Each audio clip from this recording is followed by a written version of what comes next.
নমস্কার, সুপ্রভাত। আমি অর্চনা। এসো মনের কথা ভাগ করি চ্যানেলে একটি নতুন ব্লগে তোমাদের সকলকে স্বাগত জানাই। আশা করি সবাই ভালোই আছো। আমিও তোমাদের ভালোবাসা নিয়ে খুব ভালো আছি। আর আমার ছাদটা দেখে নিশ্চয়ই ভাবছো, বাবা এত খটখটে শুকনো ছাদ এখন কোত্থেকে এলো, তাই না? ঠিকই ধরেছো বন্ধু, আমার এই ভিডিওটা এখনকার নয়। ওই যা হয় আর কি, আমাদের মতন মধ্যবিত্ত ঘরে সংসারের নানা রকম চাপ, ছেলে মেয়ে ছোটো থাকলে যা হয় ওই করে করে ভিডিওটা পড়েছিল। এই ভিডিওটা আমার মে মাসের 30 তারিখের ভিডিও। আর মে মাস মানেই তো কাঠফাটা রোদ্দুর, না হলে এখন আর রোদ্দুর কোথায়, সেই রকম এই রকম। আজকের দিনটি হলো শনিবার, আর ওই ছাদের রোদে দেখেছো আমার ওই গোলাপ গাছটার অবস্থা। ওটা হাজারি গোলাপ গাছ, এত রোদ আর এত গরমে ওই গোলাপ গাছের ফুলগুলো হতেই পারছে না, এত কুড়ি আসছে কিন্তু সব লাল হয়ে ঝরে যাচ্ছে, এত জল দিয়েও রাখা যাচ্ছে না। আর ওই রোদ্দুরটাকে না এখন খুব মিস করি। এখন তো বর্ষাকাল, আর প্রকৃতির সাথে তো খাপ খাইয়ে চলতে হবে, কিন্তু রোদ্দুরটা দেখলে মনে হয় যেন ঘর দুয়ার সব স্যাঁতস্যাঁতে হয়ে রয়েছে। কবে যে একটু জামা কাপড়গুলো কটকটে করে শুকাবো, কবে যে বিছানা পাটিগুলো একটু রোদে দেবো, এই চিন্তা ভাবনাটাই মাথায় আসে। আসলে কি বলতো, ওই যে একটা দোষ আছে না আমাদের, আমরা যখন যেটা পাই সেটা নিয়ে আনন্দে থাকতে পারি না, অন্য আরেকটা চাই, সেই হচ্ছে অবস্থা। রোদ্দুর যখন ছিল তখন রোদ ভালো লাগতো না, এখন বৃষ্টি সমানে হচ্ছে, এটাও ভালো লাগে না। আর এখন তো স্কুল নেই, গরমের ছুটি চলছে, দেওয়া চা টা সব এসব মিটে গেছে। আর রান্না বান্নার খুব একটা ঝামেলা নেই, আর টিফিনেরও খুব একটা ঝামেলা করিনি, যতটা পেরেছি শর্টকাটে করেছি। তার কারণ আমরা বাড়িতে থাকছি না, আমরা কালকে যাব বেড়াতে। এদিকে ইন্ডাকশান ওভেনে ভাতটা বসিয়ে দিয়েছিলাম, তাড়াতাড়ি একটু ফুটে যাবে, আর এখন ফুটেও গেছে। এখন এখানে থাকলে পরে না প্রচণ্ড ভাতগুলো ছিটকাবে, এখান থেকে নিয়ে এখন আমি ওভেনে দেবো। কড়াইতে সর্ষের তেল গরম করে নিয়েছি, করব মাছ ভাজা। আজকে রান্নারও ঝামেলা রাখিনি, তার কারণ কালকে তো আমরা বেরিয়ে যাব, বাজার হাট সেভাবে কিছু করায়নি, শুধু মাছটাই আনা হয়েছে। আর কালকের একটু রান্না রয়েছে, আরও কেন করব না, মাছের তবে কিন্তু ঝোলটা তো আমি করতে পারতাম, কিন্তু মাছের ঝোলটাও করব না, কেননা রূপুর বাবার কিন্তু শরীরটা ভালো নেই, প্রচণ্ড জ্বর, গা হাত পা ব্যথা, শরীরটা ওর এতটাই উইক হয়ে গেছে। একবার ভাবছে যে না টিকিটটা ক্যান্সেল করে দিই, আবার ভাবছে না এতগুলো পয়সা নষ্ট হবে, সেই জন্য আবার আর কি মনের জোরে যাওয়া। ওষুধপত্র চলছে, দেখা যাক। আর আমি না কড়াইটার মধ্যে মাছটা দিয়ে একটু নাড়িয়ে নিলাম, একটু নাড়িয়ে নিলে কি হয় বলো তো, মাছটা লেগে যায় না। এই দেখো, দেখেছো কি সুন্দর মাছটা আলগা রয়েছে। মাছগুলোকে একটু কড়া করে ভেজে নিলাম। ওই যে ঝোল করবো না বললাম তো, কারণ রূপুর বাবার মুখে একদম স্বাদ নেই, ও কিচ্ছু খাবে না বলেছে শুধু এই মাছ ভাজার তেলটা দিয়েই ভাত খাবে। এই ফাঁকে তোমাদেরকে বলে রাখি, আমরা কালকে আসাম যাব মা কামাখ্যার পুজো দিতে, মা কামাখ্যা দর্শনে যাব, তো তোমরা কিন্তু আমার সঙ্গে থেকো। এবারে এই তেলের মধ্যে দিয়ে দেবো বেশ খানিকটা কালো জিরে। আমি মাছ ভাজার আগে যখন কড়াইতে তেল ঢালছিলাম, তোমরা নিশ্চয়ই ভাবছিলে বাবা কত তেল ঢালছে। এইবারে তোমাদেরকে বলি যে কেন আমি বেশি তেলটা দিয়েছি।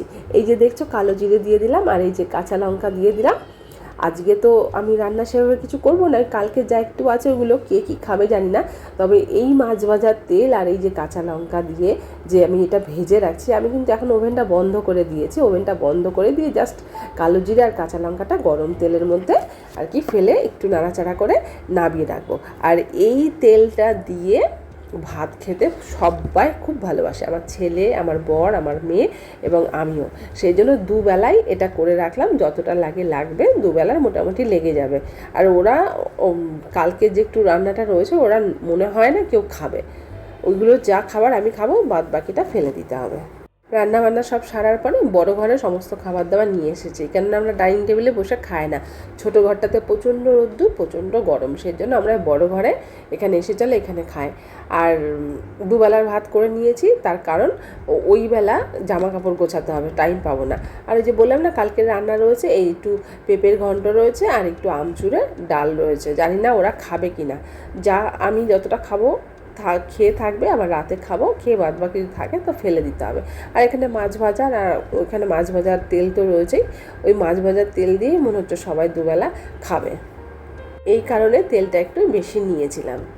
আর এই দেখো একটা জিনিস দেখায় তোমাদের, কালকে তো আমরা বললাম ঘুরতে যাব, এই জন্য সবার জামা কাপড়গুলো এখানে সব এক জায়গায় ভাঁজ করে রাখা আছে।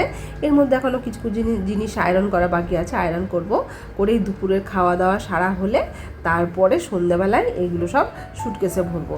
এখানে আমার ছেলের আর আমার বরের কিছু জামা কাপড় আছে, এগুলো সমস্ত কিছু এক জায়গায় রেখেছি। সন্ধ্যাবেলায় খাওয়া দাওয়াটা সারি, তারপর সন্ধ্যাবেলায় এগুলো গোছাবো। সবাইকে জানাই শুভ সন্ধ্যা। সন্ধ্যাবেলা চাটা খাওয়া সারা হয়ে গেছে, তারপরে এসেছি সুটকেস গোছাতে, কারণ এরপরে রাতে খাওয়া দাওয়ার আগেই এই সুটকেসগুলো গুছিয়ে নেবে। সুটকেসটা গোছানোর আগেই ভেতরে একটা প্লাস্টিক পেতে নিয়েছি, আর এখানে আমার সমস্ত জামা কাপড়গুলো রাখা আছে, এর মধ্যে যা যা লাগবে নেব। আর এই যে লাল রঙের এই শাড়িটা দেখছো, এই শাড়ি, সায়া, ব্লাউজ, এটা একটা আলাদা প্যাকেটের মধ্যে ভরে এটাকে সুটকেসে ভরবো। এটা পরে আমি মা কামাখ্যার কাছে পুজো দিতে যাব। যেই শাড়িটা পরে মন্দিরে পুজো দিতে যাব সেটা তো আলাদা প্যাকেটে ভরে নিলাম, আরও দুটো এক্সট্রা শাড়ি নিয়ে যাচ্ছি। জানি না পরা হবে কি না, কেননা যা গরম, আসামেও তো গরম। আচ্ছা ঠিক আছে, এর মধ্যে আমি একটা তোমাদের কথা বলে রাখি যে আমরা আসামে গিয়ে কিন্তু কোনো হোটেলে থাকছি না। আসামে আমাদের এক আত্মীয় বাড়ি আছে, এক দাদার বাড়ি, সেখানেই আমরা উঠবো। দাদা বারবার বলেছে যে হোটেলে যেন না উঠি, দাদার বাড়িতেই যেন উঠি। 3টে শাড়ি নিয়ে নিলাম, আর এবারে কয়েকটা কুর্তি যাবে। এই কুর্তিটা এটা ভরবো না, এটা আমি গাড়িতে পরে যাব। আর আসামে যাচ্ছি বলি না, দুদিন আগে একটু শপিং মলেও গেছিলাম, কয়েকটা জিনিসও কেনাকাটা করেছি। রূপুর আমার 2-4টে কুর্তি কিনেছি। তো যাই হোক, সেই ভিডিওগুলো আর করা হয়নি। কত ভিডিও করব, দিতে তো পারি না, সেই জন্য আর করিনি। আমার জামা কাপড় মোটামুটি গোছানো হয়ে গেল, এবার ছেলেরটা আর ছেলের বাবারটার মধ্যে গোছাবো।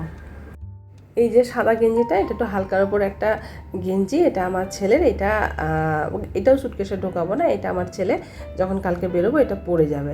আর এই একটা ফুল হাতা জামা আর ফুল হাতা একটা ফুল প্যান্ট আর কি, এই দুটোকে নিয়ে নিয়েছি। এই দুটো সুটকেসের একদম ওপরের দিকেই রাখবো, কেননা আমাদের টিকিটটা তো থিয়েটার এসির কাটা হয়েছে। ঠান্ডা ঠান্ডা লাগবে একটু, আমার ছেলে আবার একটু ঠান্ডাটা করতে পারে না, একটু ঠান্ডা লাগলেই শুরু হয়ে যায় ঠান্ডা লাগছে, তখন ওকে এগুলো পরিয়ে দেবো। আর এটার মধ্যে রয়েছে কিছু টিস্যু পেপার আর কিছু আছে মাস্ক, কেননা আমাদের তো অ্যালার্জির ধাঁচ আছে, কখন হাঁচি শুরু হয়ে যাবে, সেই জন্য এগুলোকেও নিয়ে নিয়েছি।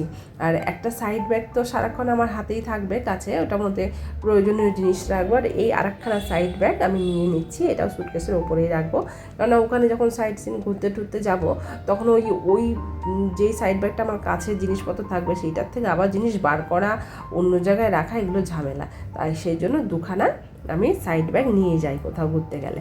আর এই যে জামা কাপড়গুলো দেখছো, এখানে আছে আমার ছেলের জামা কাপড়, এখান থেকে আমাকে বুঝে বুঝে গোছাতে হবে।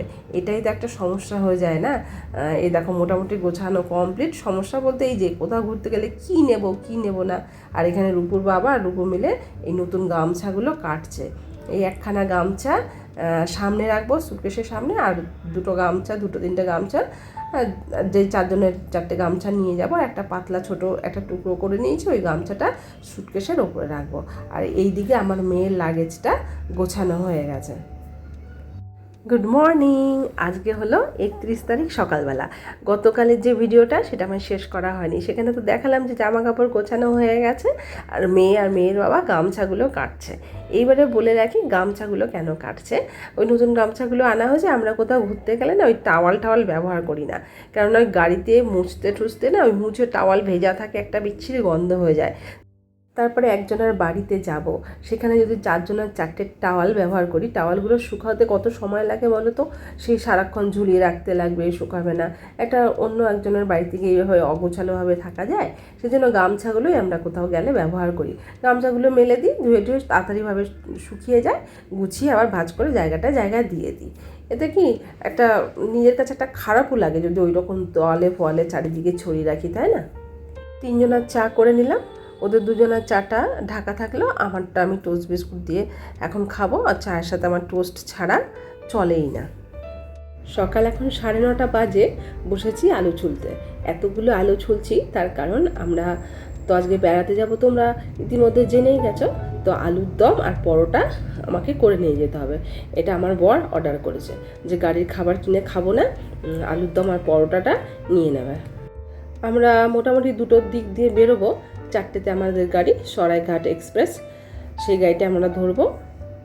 কি বলো তো, এমনিতে যে যাবো খুচখাচ তো বাইরের খাবার কিনে খেতেই হবে, এবার যতটা বাইরের খাওয়া কম খাওয়া যায় আর কি। তারপর গাড়ির খাবার না সবসময় আর ভালো হয়ও না। এর আগে যখন আমরা কাশ্মীর বেড়াতে গেছিলাম তখন তো বন্দে ভারতে গেছি, রাজধানীতে গেছি, তখন খাবার দাবার করে নিতে হয়নি আর কি।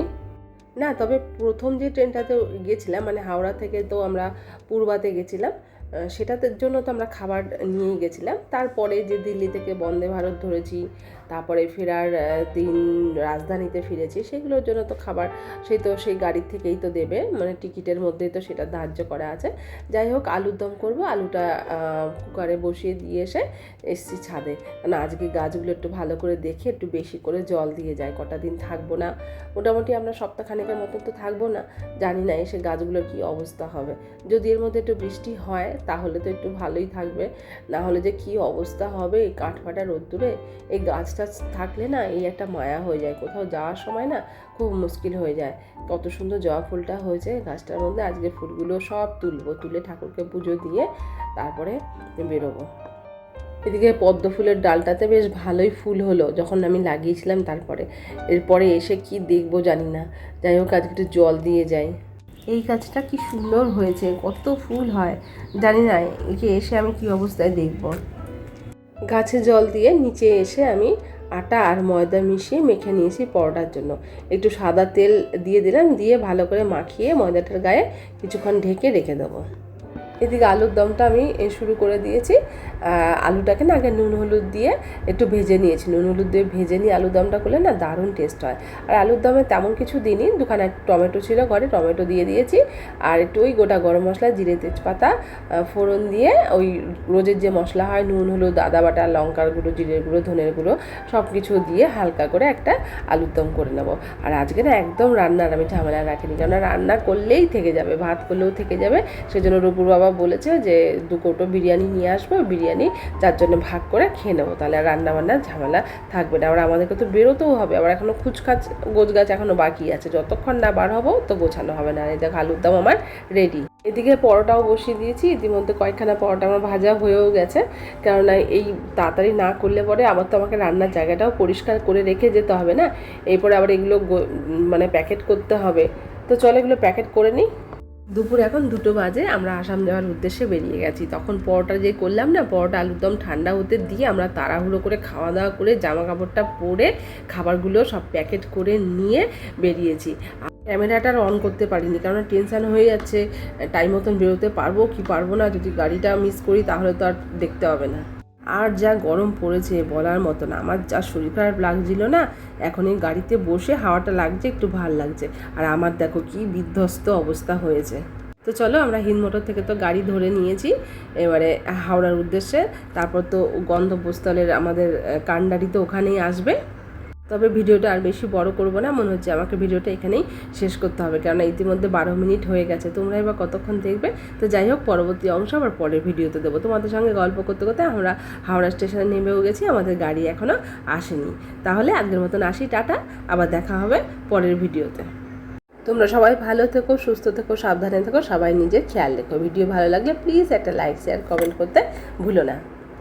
আর এতক্ষণ আমার সঙ্গে থাকার জন্য তোমাদের সকলকে জানাই অজস্র ধন্যবাদ।